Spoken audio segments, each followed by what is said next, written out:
Donc, je voudrais donc vous présenter du renforcement du système de protection des enfants dans les actions humanitaires. Et bien sûr, l'équipe d'action humanitaire. Aujourd'hui, la session va donc parler d'une nouvelle phase de travail à Alliance. Alors, d'après notre ordre du jour, nous allons avoir des exercices interactifs de vote pour obtenir vos données. Et nous allons également écouter Dorine et Rita qui nous parlent de l'État de Palestine et de la Syrie avec tous nos efforts pour renforcer ce système de protection des enfants. Donc, il y aura également une session de questions-réponses et n'hésitez pas donc à poser vos questions dans la chat box.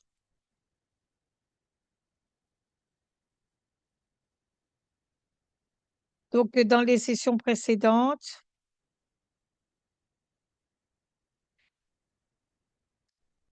alors ce qui est très important, que nous avons entendu toute cette journée, et cela dépend également des... Et bien sûr, nous voyons que les enfants sont de plus en plus exposés à des risques multiples et qui sont superposés. Donc, en même temps, la protection continue à dépasser les ressources qui sont disponibles. Comme vous le savez, ces ressources diminuent et nous entendons de nos panélistes ce matin que la vraie réalité, et c'est qu'il y a bien sûr des coupures de budget qui sont créées et qu'il y a également un manque de support technique. Dans ce contexte, nous avons besoin d'approches durables qui sont critiques, et nous avons vraiment besoin de reconnaître ceci et d'avoir une reconnaissance qui dure. Alors, au niveau international, donc les gouvernements, les communautés et les acteurs locaux restent vraiment le point central pour la protection des enfants. Donc, nous allons passer d'abord, par exemple, à la présentation et à la conduite pour examiner l'impact comment dire, des coupures de budget sur les enfants et leur protection dans toutes les régions et dans tous les contextes humanitaires divers. Nous avons subi des réductions de financement qui ne sont pas simplement créer des interruptions temporaires, mais également qui continuent à accroître ces écarts. Donc, par exemple, la réduction de personnel formé pour la protection des enfants, le support technique, l'expertise des certains spécialistes, qui est très importante pour livrer de la qualité pour la protection des enfants. Donc, il y a un genre de déprioritarisation, malheureusement, et dans les environnements les plus critiques. Et bien sûr, il faut développer cette résilience et le soutien de communautés donc à long terme. Donc, en même temps, la communauté, les acteurs nationaux et locaux s'attendent à beaucoup plus de soutien. Donc, dans le cadre de nos discussions, nous avons vu que la crise de financement joue, comme vous le savez, un test de stress pour les systèmes de protection des enfants. Nous avons donc souligné de combien la vulnérabilité et les efforts ont été mis à jour. Il faut également voir que cette aide soit durable pour la protection des enfants malgré toutes ces différentes pressions. Et bien sûr, ce qui est très important, c'est le renforcement critique de la résilience et de la durabilité de ces systèmes de protection pour les enfants. Et maintenant, je vais donc passer la voix à Mathieu. Merci Mathieu. Donc, je vous souhaite une bonne journée, une bonne après-midi, une bonne soirée. Et bien sûr, je, Je vois que Annie Online et bien sûr, je vais donc me présenter très rapidement. Je m'appelle Matthew Darling. Je suis donc un assistant social par définition. J'ai travaillé 25 ans pour la protection des enfants. J'ai travaillé pour UNICEF en Palestine, en Sierra Leone, et je vois également qu'il y a beaucoup de collègues qui sont familiers. Et je suis également un associé senior avec Maestrel International. Donc, je vais donc, mon travail, c'est de, comment dire, de soutenir l'alliance avec UNICEF et de faire avancer le travail sur la protection des enfants et le renforcer avec cette action humanitaire. Maintenant, le but de ce projet, c'est vraiment de générer donc des témoignages sur les fonctions de système de protection des enfants pendant les crises, clarifier le rôle des gouvernements, de la société civile, des acteurs qui aident les réfugiés et les communautés qui sont affectées. Et bien sûr, il faut donc le travail développe donc des directives pratiques pour renforcer ces systèmes de protection des enfants dans le contexte humanitaire. Donc, il faut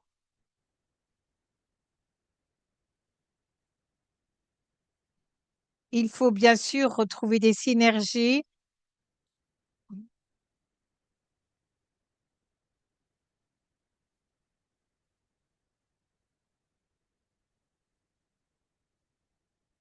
Il faut donc voir comment ces systèmes fonctionnent et comment ils fonctionnent durant la crise.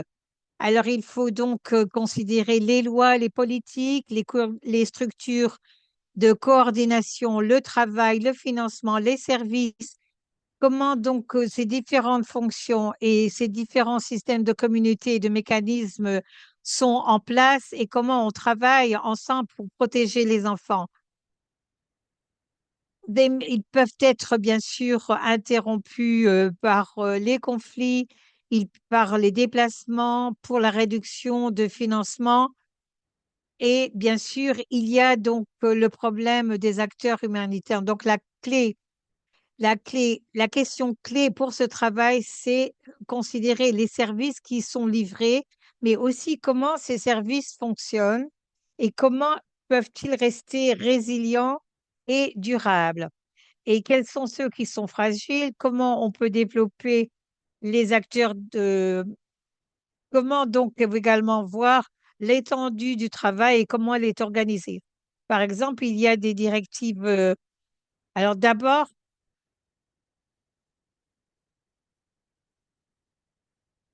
quel est le rôle, par exemple, des gouvernements, de la société civile et des acteurs humanitaires jouent? Comment travaillent-ils ensemble?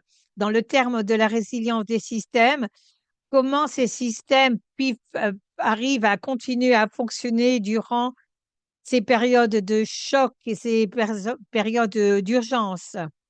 En termes de financement, comment ces réductions affectent-elles le système de protection des enfants?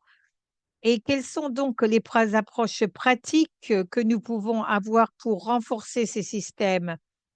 Et quelles sont les approches pratiques que nous pouvons explorer?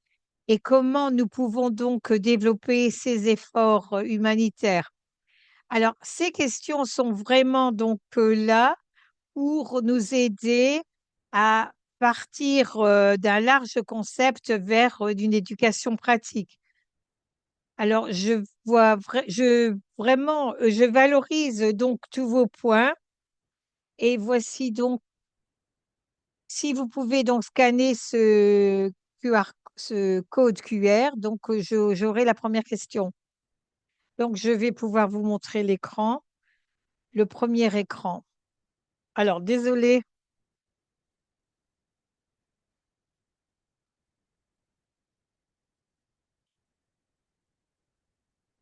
Alors, quand vous entendez,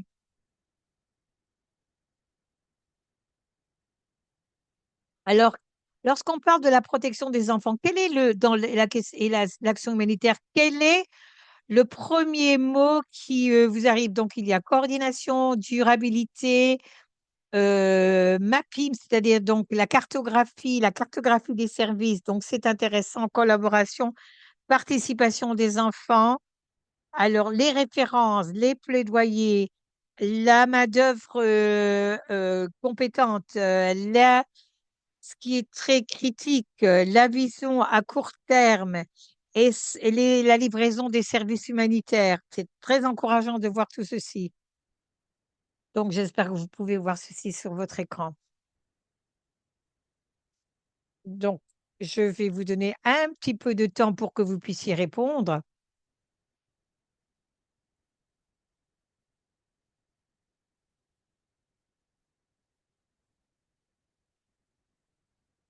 Alors, on voit également la collaboration, la force de travail qui travaille ensemble, ce qui est pertinent, les acteurs de la communauté, les points, les, les références, les connexions basées sur les communautés. Donc, je vais continuer parce que nous avons 5 questions. Alors, quand vous finissez la question suivante, alors vous allez donc mettre par ordre de préférence quels sont les composants des systèmes de protection des enfants que vous pensez être les plus critiques pour avoir des résultats de protection durables.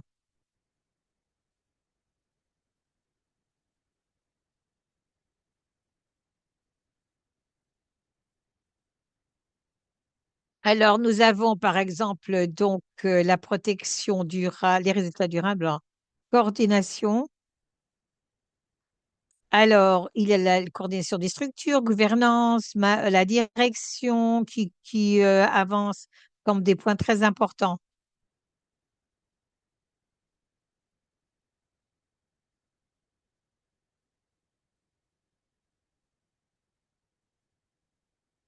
Il y a également des ressources.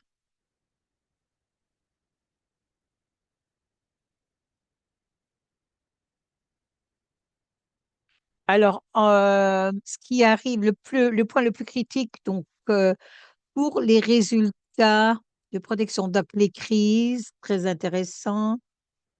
Comment l'engagement des communautés est-il perçu dans ces périodes de critiques? Pour la coordination des structures, on voit le rôle important de CPAORS, la gouvernance, la direction. Ça peut être difficile dans certains contextes.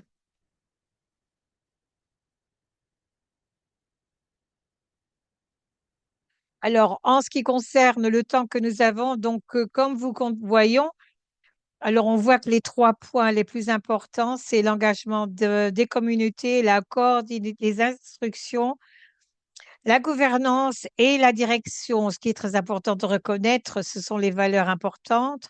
Et très important, c'est que la barre du graphe est actuellement, par exemple, la question 5, 6 et 7 sont pareilles. Alors, question suivante, quelles sont les barrières les plus grandes qui, pour renforcer donc dans ce contexte humanitaire, qui en fait, pour renforcer la charge de protection des enfants. Alors, quels sont les blocs qui empêchent en fait ceci? Qu'est-ce qui bloque? Quels sont les blocs? Alors, ce que nous avons ici, alors par exemple, la capacité gouvernementale faible pour le développement humanitaire. On parle donc de beaucoup de choses, par exemple une localisation limitée, des données faibles, un système d'information instable, les conflits. Alors, le financement est un point très important qui apparaît à travers tout. Et, quelquefois, lorsque l'on a donc des financements, on voit souvent qu'en fait, on va livrer donc, mais on oublie toujours de penser au futur. Lorsque vous voulez faire une référence pour un exemple, pour continuer une étude de cas, donc la capacité des ressources de formation, la capacité peut-être le nombre de travailleurs sociaux, les ingénieurs, donc le développement humanitaire qui est déconnecté. Alors, par exemple,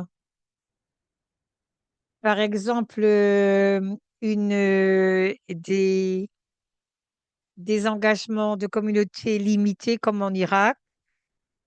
Alors, alors merci. Maintenant, on va passer à l'autre question, à la question suivante. Alors, vous pouvez toujours continuer. La quatrième question, quelle est la priorité la plus importante, d'après vous, pour renforcer ces systèmes de protection des enfants dans cette action humanitaire? Qu'est-ce que nous devons faire pour renforcer? Alors, par exemple, renforcer la direction au niveau du gouvernement, avoir des financements durables, supporter la force de travail.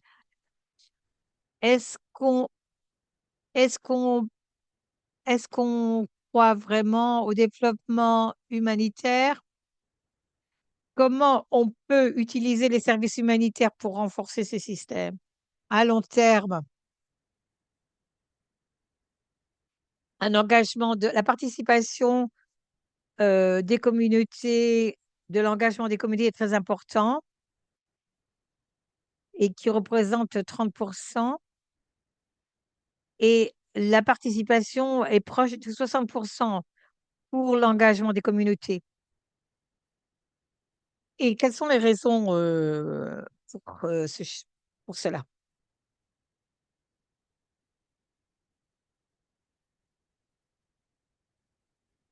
Donc là, on a vraiment un gagnant très bien défini, c'est l'engagement des communautés et la responsabilité, pardon, l'engagement des communautés, la préconisation, le financement durable, la gestion donc des bourses pendant 6 mois, 8 mois, 12 mois, et vraiment donc le renforcement de la force de travail au niveau. Donc là, on finit nos questions. Je me demande s'il y a encore une question. Notre dernière question, c'est de savoir quelle est l'étendue de l'aide du gouvernement pour protéger les enfants dans ces crises humanitaires. Alors, dans certains gouvernements qui font partie du conflit,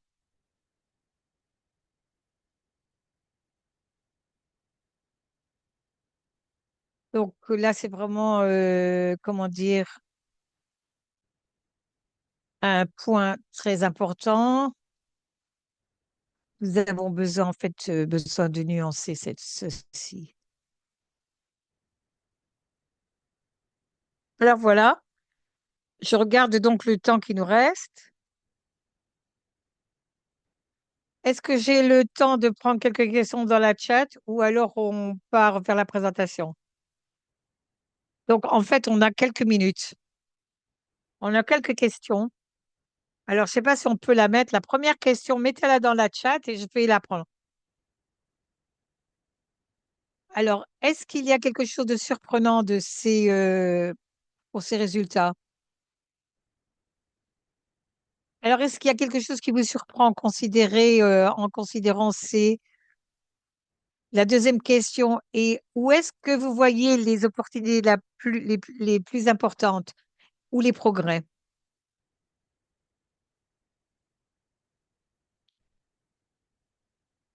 Merci, Elie.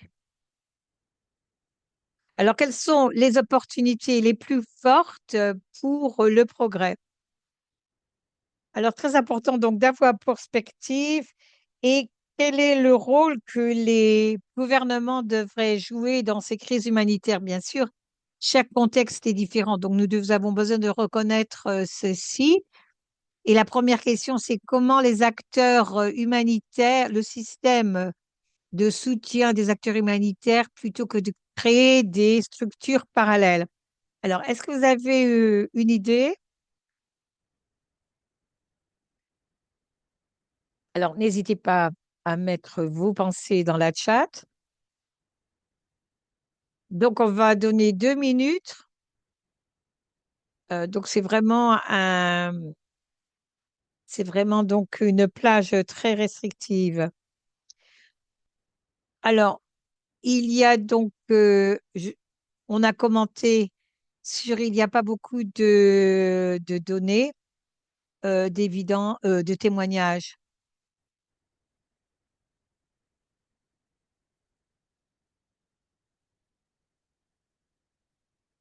Donc, il y a beaucoup de documents, de directives que UNICEF, d'autres ont mis en place. Donc, essayons de les suivre.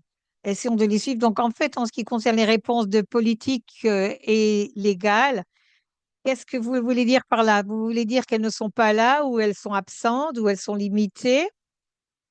Donc, je sais qu'il y a souvent, comment dire, une concentration limitée, un focus limité.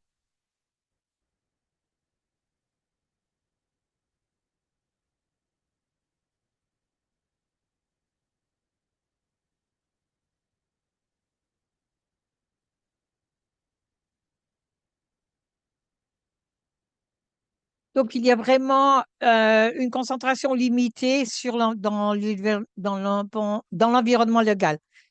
Donc, c'est un point très important. Comment on peut donc inclure ceci, par exemple, si on n'a pas la capacité, ou si on n'a pas le financement, ou si on n'a pas donc euh, le personnel. Donc,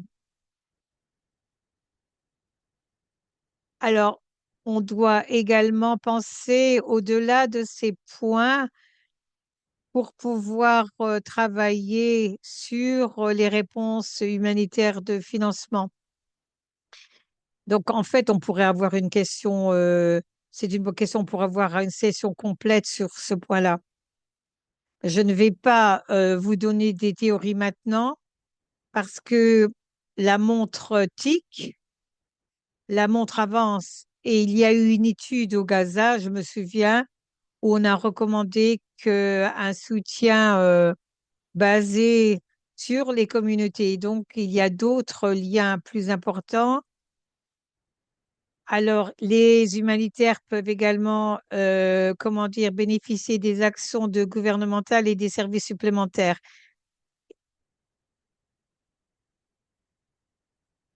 Alors, en ce qui concerne le NSWTI, bien sûr, il y a beaucoup de capacités, construire la capacité donc des travailleurs sociaux. Donc, merci à tous.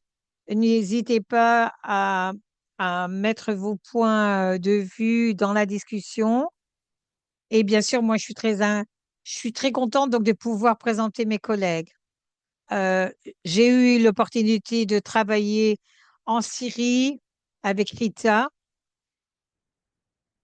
Alors, Rita, merci beaucoup de venir, et je pense que vous êtes en vacances. Alors, j'apprécie vraiment votre participation.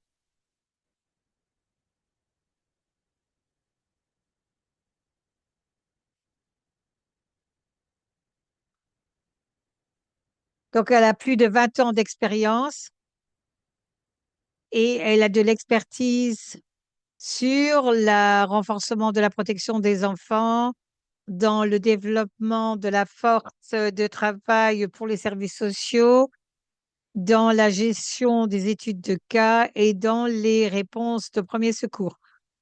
Elle a donc, elle a joué un rôle très important en Syrie en renforçant les efforts pour supporter les systèmes de protection des enfants. Elle a travaillé avec les gouvernements, la société civile et les partenaires humanitaires. Pardon. Donc, Rita, soyez la bienvenue et je vous donne la parole. Merci, Matt. Merci de m'avoir invitée. Très heureuse donc d'être là. Donc, je vais vous. Alors, montrez-moi donc la diapo. Je vais donc vous montrer. Alors, merci de vous être de participer. Donc, il y a donc le contexte. Alors, ça a été vraiment un voyage qui a toujours été accéléré depuis décembre 2024, depuis qu'il y a eu un changement dans le régime. Donc, je vous donne un peu de contexte sur ce qui se passe en Syrie. Cela fait plus de 14 ans de conflit qui a donc affaibli les institutions d'une façon significative, surtout en ce qui concerne les systèmes de protection des enfants. Cela veut dire que non seulement la faiblesse des structures existantes, mais aussi les opportunités manquées de développement des structures pendant 14 ans, ce qui signifie que nous avons donc un système de protection pour les enfants qui est sous-développé. Alors, tandis que ceci donc remène un sujet très important et qui demande donc des besoins humanitaires. Alors, cela a été créé il y a 14 ans. Cela veut dire en fait que tous les services de protection, la livraison de ces services de protection dans ce contexte humanitaire avaient des actions de financement et avec un rôle limité du gouvernement dans le sens de la participation active euh, concernant le développement de ce système, mais également leur rôle limité pour, comment dire, voir et approuver le type d'intervention. Alors, au sein de ces actions militaires, donc, cela veut dire que depuis 14 ans, UNICEF et d'autres agences des Nations Unies ont manqué aux opportunités de construire un système de protection pour les enfants. Et cela a été fait, comment dire, en partant du bas. Alors, dans l'absence d'un système de cadre de travail normalisé, dans l'absence d'une force de travail d'emploi et dans l'absence, comment dire, de protection des services avec la mise en place de partenaires et le financement humanitaire. Alors, bien sûr, et également le renforcement de la protection des enfants avec UNICEF et les autres partenaires depuis décembre 2024. Donc, depuis 2024, il y a une nouvelle opportunité qui a été prise et qui est donc à deux niveaux et donc d'un nouveau gouvernement qui est très motivé, très engagé pour soutenir ce système de protection des enfants. Et bien sûr, certaines de ces caractéristiques de système sont couramment dans le travail de maestro qui a été fait par UNICEF en Syrie. À ce niveau, il y a également un engagement du gouvernement central, il y a également une opportunité du gouvernement national pour s'engager de plus en plus dans les services directs. Euh, à- et bien sûr, il y a un transfert de connaissances et potentiellement un service de provision au niveau du gouvernement subnational. Et bien sûr, il y a qui vont prendre certains de ces services. Donc, l'autre diapo. Alors, comment nous avons commencé donc ce voyage avec ce nouveau gouvernement pour prendre avantage de cette nouvelle opportunité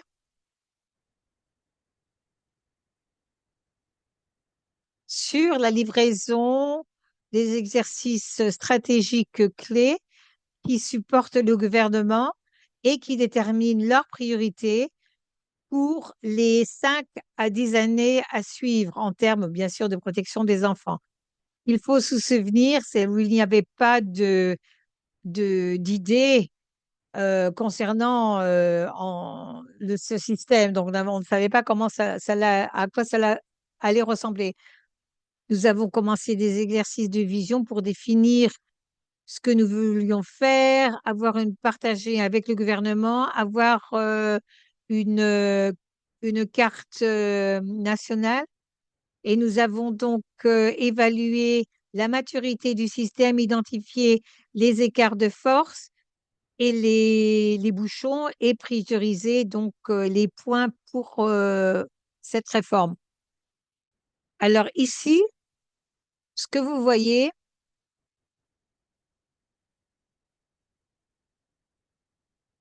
donc en ce qui concerne donc les systèmes de protection menés par Mastra, nous allons donc voir les vues en interne clés dans un développement modéré au niveau des domaines légaux et gouvernementaux. Pardon, de gouvernance. Alors, le service de livraison existe, mais il n'est pas totalement intégré. Donc, il y a bien sûr des écarts critiques dans ces systèmes, et bien sûr, ces mécanismes de gestion restent minimes. Donc, il y a dans les points forts sont c'est le cadre de travail légal et les politiques. Il faut également se souvenir qu'il n'y a jamais eu une évaluation de ce système en Syrie. Donc, c'est vraiment une approche époustouflante pour le gouvernement. Ils sont très intéressés dans cette évaluation. Donc, en ce qui concerne le diagnostic de ce système, alors quels sont les points importants?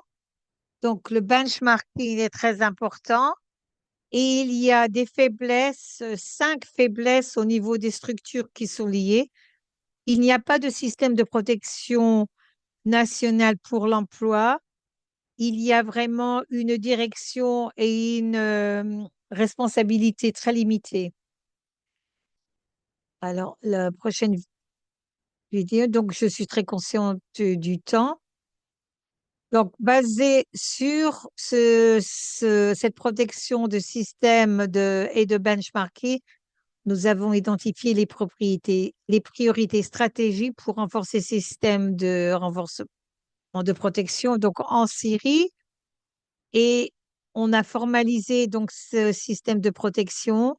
On a renforcé la direction gouvernementale et la coordination et nous avons institutionnalisé et déployé la livraison de ces services avec des financements limités, une institutionnalisation de certains services au sein donc du gouvernement national et ça c'est très important. Donc on a développé la capacité de force de travail et la durabilité des mécanismes de financement. Donc on a établi la responsabilité.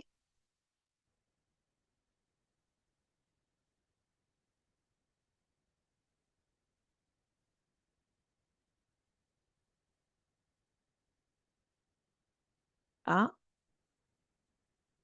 diapo suivante s'il vous plaît. Alors, les leçons que nous avons donc apprises. Je pense que depuis le début, c'est là où nous sommes en ce moment. C'est soutenir et il y a donc un changement entre le système de livraison des services vers un renforcement de ces services. Alors au début, on renforçait ceci d'une façon très limitée et cela a été mentionné plus tôt parce qu'on avait donc un financement limité dû à la restriction donc des donateurs.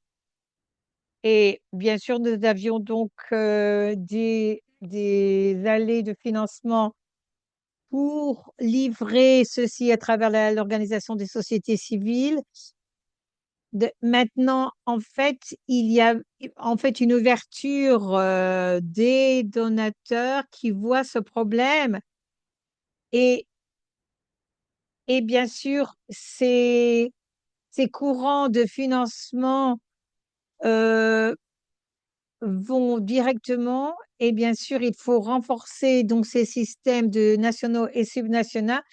Et moi, j'ai très confiance que avec le temps, ces donateurs seront intéressés dans ce changement et spécialement dans ce contexte de chiffres très élevés sur le retour des pays hôtes. Donc, il faut donner une priorité aux investissements de gouvernance, aux données des travailleurs, puis donner une priorité aux investissements dans les endroits qui ont le plus d'impact. On ne peut pas ignorer, ignorer cette empreinte humanitaire parce que c'est le moment où ces systèmes de protection des enfants ont besoin d'une transition pour et donc qui soutient enfin les donateurs. Donc nous devons vraiment les rapprocher pour avoir une plateforme de statut potentiel et des mécanismes et des systèmes que nous sommes en train de construire avec le gouvernement. Et je pense que si je me trompe pas, c'est le dernier, c'est la dernière d'impôt. Voilà. Voilà. Je vous remercie d'avoir écouté et je suis heureuse de répondre à vos questions aujourd'hui ou par email si vous voulez donc me contacter. Je suis donc heureuse de partager tout le matériel que j'ai et répondre à vos questions. Donc, merci Rita pour votre présentation. C'est vraiment donc une excellente présentation qui nous a fourni donc une approche avec des témoignages évidents de renforcement donc de ces systèmes de protection dans un contexte humanitaire. Alors, c'est vraiment une approche importante guidée par les gouvernements en ce qui concerne donc il y a deux questions dans la chat pour votre information sur lesquelles nous allons peut-être revenir à la fin. Alors, je voudrais également vous présenter Dorine, mon autre collègue, qui va présenter. Moi, j'aime beaucoup Dorine. On a travaillé ensemble pendant 6 ans à UNICEF en tant que dirigeant responsable de la protection des enfants. Alors, depuis octobre le 7, très important de voir cette emphase et ce soutien dans le travail concernant donc le déplacement, la séparation des familles et les enfants en dehors de l'aide parentale et des soins parentaux. En ce qui concerne les solutions de soins, je vous présente pour vous présenter Dorine. Elle a 15 ans d'expérience dans la protection des enfants à travers les régions du Pacifique, du Moyen-Orient et de l'Afrique. Et elle a conduit donc elle a mené des initiatives internationales et elle est vraiment reconnue pour le travail de partenariat stratégique. Alors, merci beaucoup, Mathieu, de me donner cette opportunité.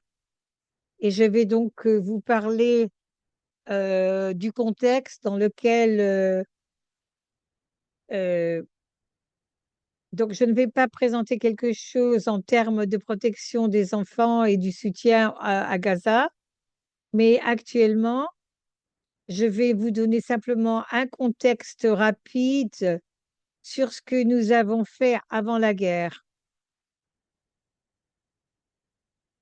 La population qui a des ressources très limitées, qui a subi pas mal de guerres. Alors, le système est fragilisé. Nous avons de facto un gouvernement que les Nations Unies, avec qui les ingénieurs ont un contact, une politique de contact très réduite. Et on commence avec les systèmes de protection qui doivent être supposés menés par le gouvernement sont très simples et très limités. Alors, pour des raisons de politique de contact diminuée, avec cette guerre, le nouveau slide, s'il vous plaît, nous avons vu, par exemple, comment dire, l'effondrement total de tout au Gaza. Nous pensons que avant que toute la population est affectée par la guerre, qu'il y a un déplacement à travers plus de millions de personnes ont bougé et sont continuellement déplacées d'un endroit à un autre. Nous avons des familles qui sont déplacées plus de 9 mois, plus de 9 fois, pardon, pendant 2 ans. Nous avons un chiffre important d'enfants qui ont perdu leur, euh, leur soignant. Alors, au cours des dernières années, nous sommes donc très concernés pour ce qui va se passer pour ces enfants qui sont continuellement déplacés avec une détresse psychologique, une fabrique, un tissu social fragmenté, le stress des familles qui expérimentent ce terme d'exploitation, la violence, les abus et le risque de trafiquer du trafic humain à travers les frontières.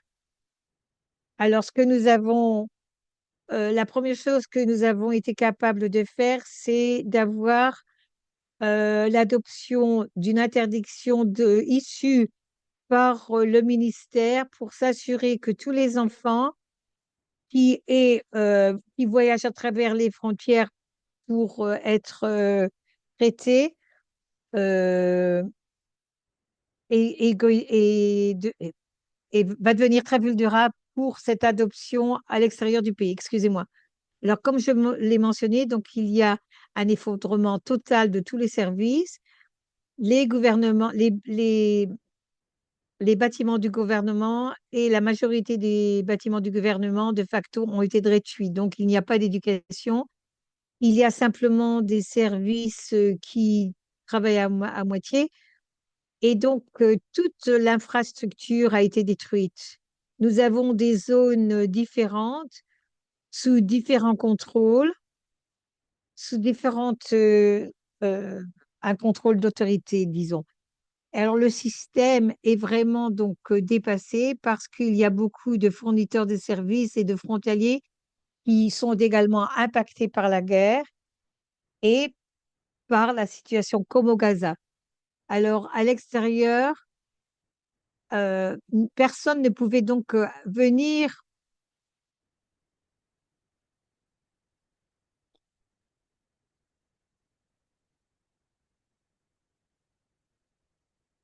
Alors, comme je l'ai dit, donc en termes de support externe, ceci a été très limité. Il y avait très peu d'actions de support en ce qui concerne ce soutien qui s'est effondré et que nous avons vraiment vu.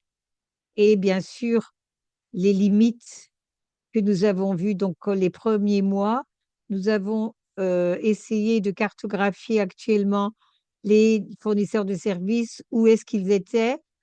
Ils étaient continuellement déplacés et les enfants, bien sûr, souffraient d'être séparés de leurs parents avec, avec tous ces mouvements. Et maintenant, bien sûr, comme on s'attend, le traumatisme psychologique qui continue avec les bombardements et cet état d'insécurité. Alors, la première chose que nous avons fait, c'est la prévention de la séparation des enfants avec leur donneur de soins. Nous avons distribué des bracelets d'identification.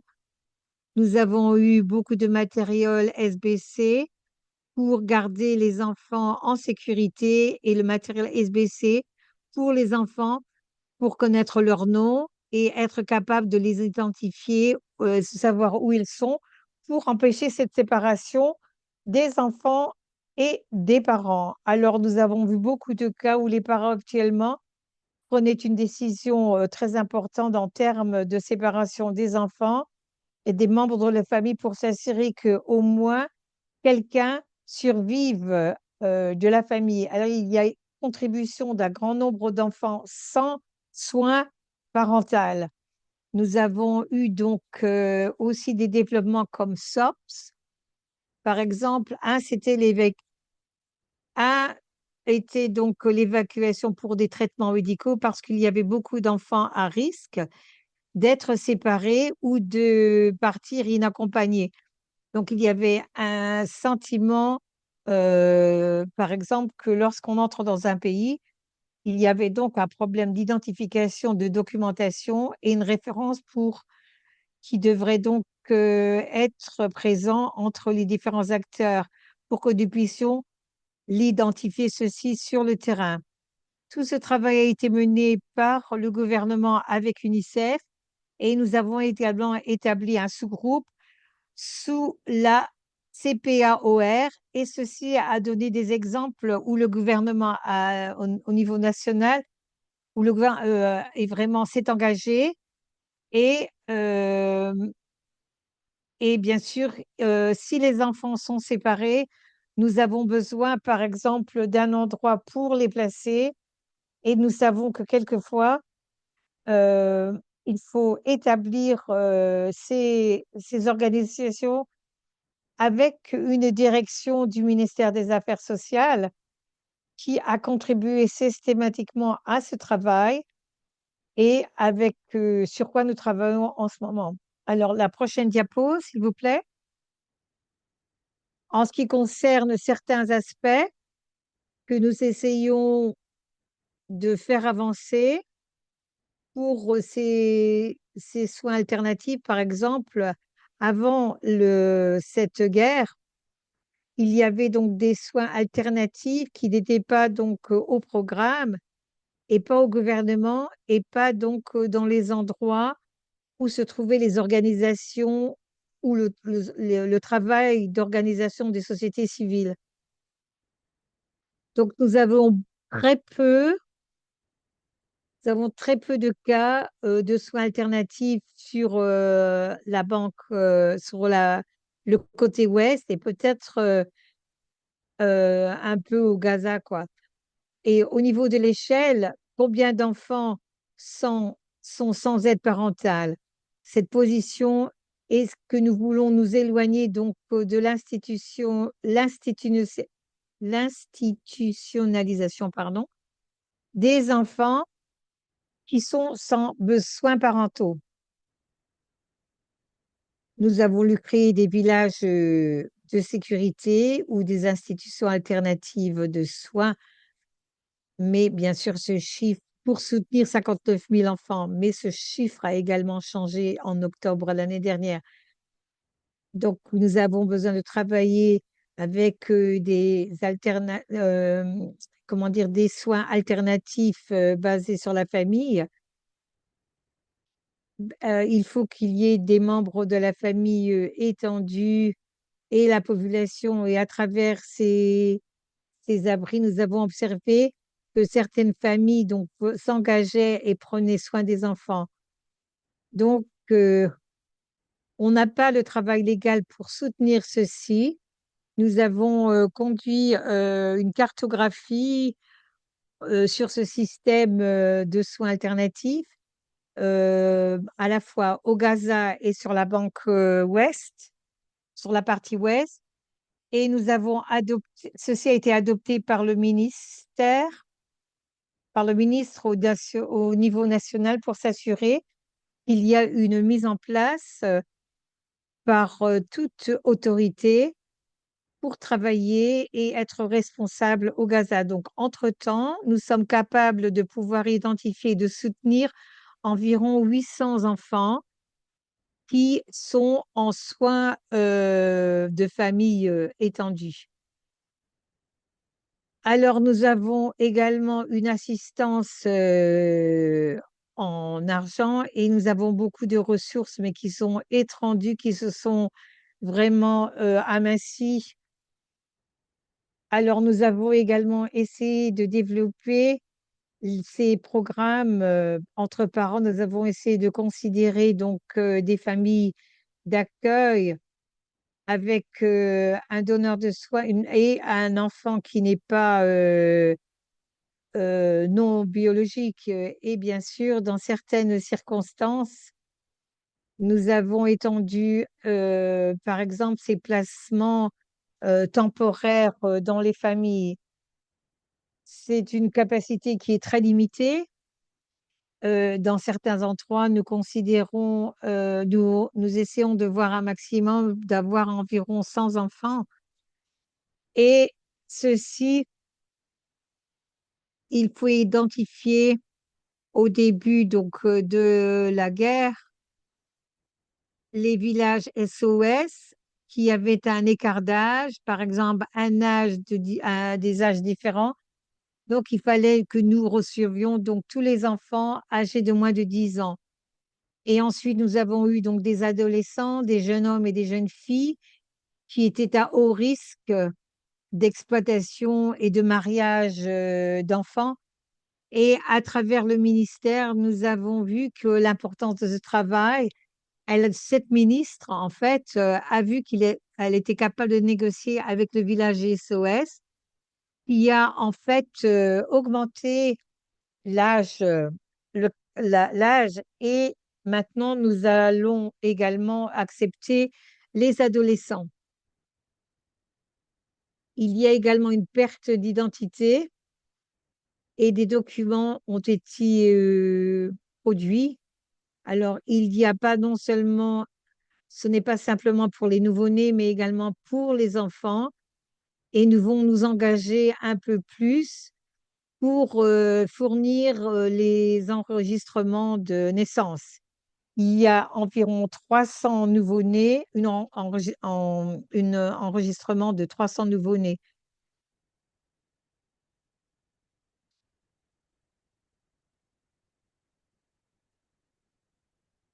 Alors ici, nous avons fait ce que toute personne ferait dans ces conditions, avec les premiers piliers d'identifier pour être capable au moins d'avoir une base de données, car ces enfants ont besoin d'un investissement en soins à long terme. Et donc, en termes de protection et de placement, nous sommes capables d'apporter, donc, avec le ministère du Développement social, des employés du ministère du Développement qui existent au Gazan, mais avec un nombre limité, nous avons été capables de évaluer ces cas. C'est donc des situations très sensibles avec des scénarios très complexes. Nous avons travaillé avec UNICEF et les ONG pour actuellement trouver ces placements et les conduire. Donc, il y a également des options alternatives de soins. Alors, nous sommes également capables de mettre en place des parties de cette stratégie avant que cette stratégie soit acceptée parce que le fait d'être sur le terrain et que nous devons appliquer un système de renforcement. En fin de journée, le nombre massif est important et ces enfants ont besoin d'avoir une continuité de soins, une continuité de supervision. Et ce qui se passe avec ces enfants et cette continuité de support avec leur famille. Donc, ceci apporte en fait une partie de durabilité dans la conversation parce que naturellement, avec le financement humanitaire, c'est important donc d'avoir un soutien et de soutenir ces familles avec de l'argent. Il y a 1 an, 2 ans maintenant, nous avons obtenu pour le futur que ces enfants et ces familles soient soutenus lorsqu'elles avaient besoin donc de support durable en termes de travail euh, qui, et qui continuent à évaluer et à superviser. Et donc, il y a également d'autres types de supports. Alors, le dernier,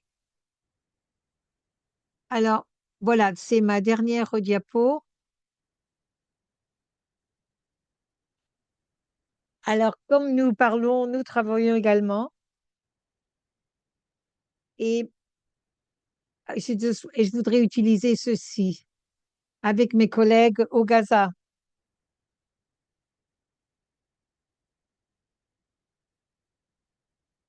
Et,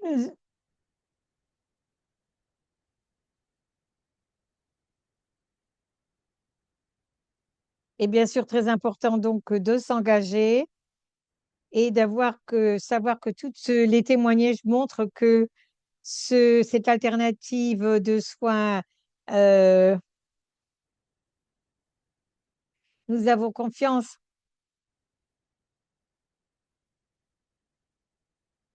Et donc, nous sommes confiants d'être adoptés par un gouvernement national et continuer et à soutenir ce travail.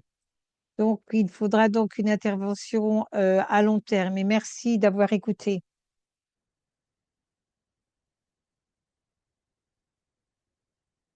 Alors, merci beaucoup.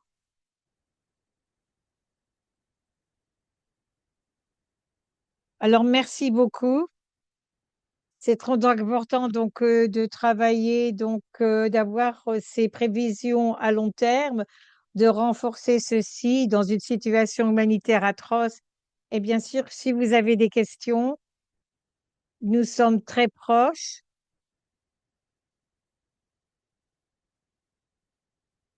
Et là, je pense que je voudrais simplement donc vous donner une opportunité. Nous avons de très bonnes questions, mais nous n'avons pas le temps d'y répondre. Donc, alors, est-ce que vous pouvez donc répondre à une question si vous voulez?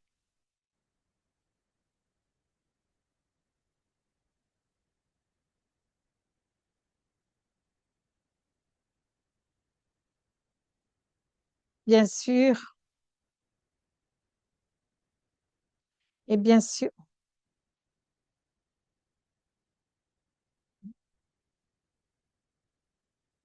et bien sûr, avec le travail que nous avons joué dans ceci, comme je l'ai mentionné, la mise en place de ces partenaires est vraiment l'épine dorsale du service de livraison de protection des enfants.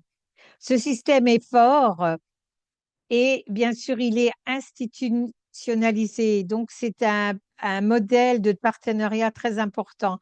Et en ce qui concerne les risques de protection comme les abus sexuels, nous avons donc fait face. Ils sont très attentifs à l'acceptation politique et ils travaillent en étroite collaboration avec toutes les organisations de la société civile dans tous les domaines. Tout est décidé ensemble, tout le monde est engagé, donc il y a un engagement fort du gouvernement à mener à bien tous ces processus ensemble et en consultation avec les partenaires. Donc les partenaires aussi sont engagés à soutenir le gouvernement pour réaliser ce changement. Merci beaucoup. Rita, je te remercie pour tes perspectives. Je te remercie aussi pour ton temps et un grand merci. Maintenant, Pedro va afficher à l'écran le dernier sondage. Comme vous le savez, l'Alliance travaille à développer une technologie pour renforcer le système de protection. Et la question que nous voulons vous poser est la suivante. Quelles sont les priorités que l'Alliance devrait fixer pour l'action humanitaire pour renforcer le système de protection des enfants? Y a-t-il des réflexions clés que vous pensez? Cela doit être priorisé. Tout en terminant le sondage, ce qui m'a frappé dans les deux présentations concernant le renforcement du système, c'est que le renforcement du système n'est pas d'instinct de la réponse humanitaire. En Syrie, nous voyons des services qui ont continué pendant des années, mais sans nécessairement devenir un système de protection de l'enfance cohérent. Et à Gaza, nous constatons qu'une réponse de soins alternatifs d'urgence peut en réalité poser les bases d'un renforcement à long terme du système. Donc, moi, je pense que le véritable défi est de savoir comment nous faisons ces choix de renforcement du système, même en répondant à des risques critiques. Alors, merci beaucoup pour vos questions, merci beaucoup pour votre temps. Nous avons pris 3 minutes plus que prévu. Je ne vais pas lire les questions ni les réponses, donc merci. Et Elspeth, je te passe la parole. Merci beaucoup pour votre temps, pour vos intérêts, pour les retours que vous avez donnés, qui étaient très positifs. Ce n'est pas la dernière fois que nous interagirons avec ce projet. Donc, nous proposerons certainement des moyens de faire participer la communauté à mesure que nous avançons. Bien sûr, il y a la session Un espace ouvert demain pendant la réunion annuelle. Nous vous invitons à apporter vos propres agendas, vos idées. Vous pouvez entamer les conversations. Vous avez des idées à partager. Vous êtes les bienvenus. Et donc, nous réjouissons donc de poursuivre nos engagements dans ce domaine. Et encore une fois, un grand merci à tous les collègues et à tous les participants.